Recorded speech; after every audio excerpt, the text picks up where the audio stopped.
சொல்லிவிட்டு நீரெடுக்கப் போனாள் சீதாதேவி. மறுபடியே நிஷ்டையிலே ஆழ்ந்திட்டார் வால்மீகி. மகரிஷியில் தியானம் குணமறிந்த சீதா பிராட்டி திரும்பி வந்து குழந்தையை எடுத்துச் சென்றாள் தன்னுடனே. நிஷ்டையினை முடித்து கண் விழித்த வால்மீகி குழந்தையினை காணாது கலக்கத்தில் ஆழ்ந்தாரே. சீதைக்கு என்ன பதில் சொல்வதென தவித்தாரே. தன் கையில் இருந்த தர்ப்பையினை வால்மீகி தொட்டிலில் இட்டவுடன் குழந்தையென மாறியதே.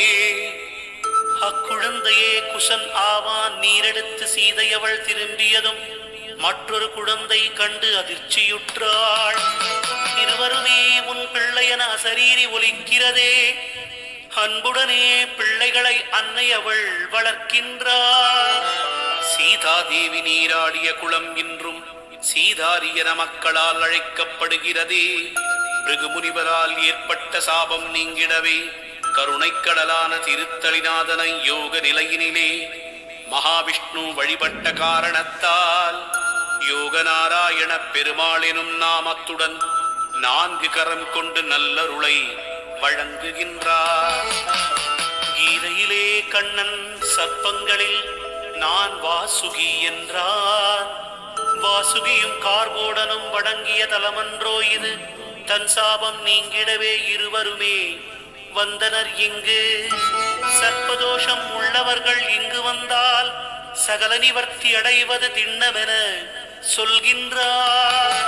திருஞான சம்பந்தரும் திருநாவுக்கரசரும் சுந்தரமூர்த்தி நாயனாரும் மாணிக்க வாசகரும் நின்ற சீர்நெடுமாற நாயனாரும் மங்கையக்கரசியாரும் குலச்சிறை நாயனாரும் சேரமான் பெருமாள் நாயனாரும் இங்கு வந்து திருத்தலத்தின் பெருமைகளை பாடினரே. தீந்தமிழால் 12 திருமறைகளையும் பட்டத்து யானை மேல் வைத்து இங்குள்ள அகஸ்திய லிங்கம் அருகே படைத்து வழிபட்ட வரலாறு கோவிலுக்கு உள்ளதென்றோ. அகத்திய மாமுனி இங்கு வந்து லிங்கம் ஒன்றை பிரதிஷ்டை செய்து வழிபட்டதால் அகஸ்திய லிங்கம் என இந்நாளிலும் அழைக்கின்றோம். ஸ்ரீயோக பைரவா உன் பெருமை என்னவென்போ. பாண்டிய மன்னனின் வெறிவழுவாது செங்கோல் காத்த பழியஞ்சிய படலம் நிகழ்ந்த பதிதுவே பைரவரே.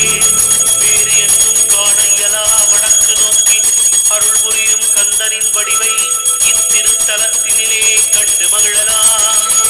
அருணகிரிநாதர் பாடிய அருள் தலம் அல்லவா.